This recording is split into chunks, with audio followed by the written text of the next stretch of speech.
I bought a fern at Home Depot, and it was really small. And it is the most amazingly beautiful animal in my studio.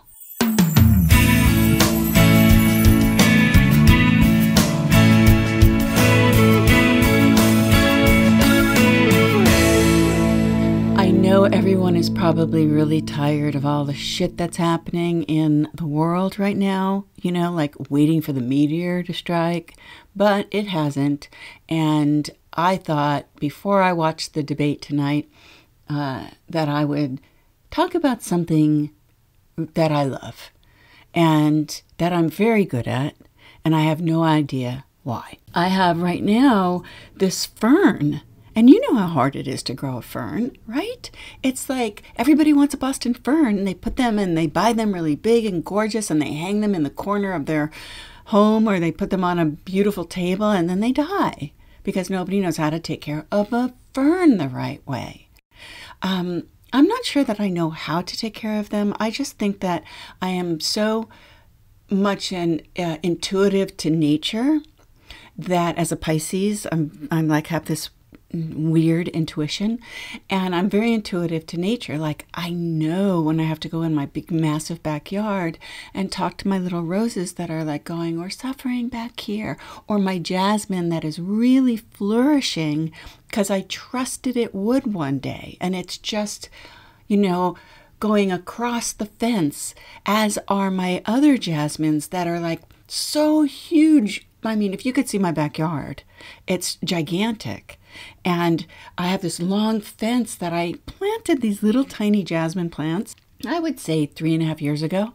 And the whole thing is just grown up and over and around this whole fence. It's just beautiful. So when the night blooming jasmines do bloom, for about a month and a half, my backyard is like an oasis of natural, yummy perfumes that I just love. So anyway, back to my fern. So I'm sitting here, and my studio is very oblong, and I have a window that the sun comes in from the west. The sun comes in the afternoon. It's like the perfect sunlight for a fern. It never wants to be in direct sunlight. It always wants to just be in a nice diffused sunlight. I have also Boston ferns and orchids in my opposite window. So that's morning sun that comes in there. And my orchids thrive. I mean, I've had these orchids for like a few years, and every season they grow new orchids, and I have a beautiful orchid plant. Who knew? But my friend Stacy once told me just put an ice cube a week in each orchid plant for watering it, and you can't go wrong. And that's what I do. So my orchids just thrive, and the light is perfect. Now, the other thing with a Boston fern that you have to remember that you have to do is you have to spritz it every day with water. And don't use the crappy water. Use good water. If you have like purified water or whatever, use that on your plants. Spritz all your plants in your home with water every day. They love that. This fern, when I bought it at Home Depot, it was tiny, and it was probably 6 months ago. And now it's huge. That's why I'm talking about it. It is huge. I transplanted it, of course. I took it out of that little pot and I put it in a larger pot. And then for a while it was kind of like, and now it's just like, I love you, Wendy. Thank you.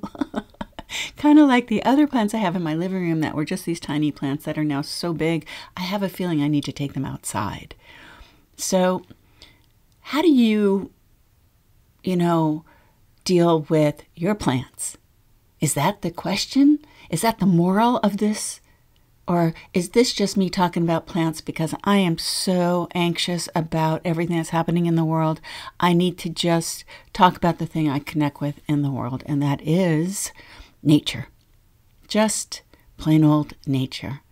Like my son would tell you, tell me, Mom, I love you like the butterflies do. And it's true, the butterflies do love me.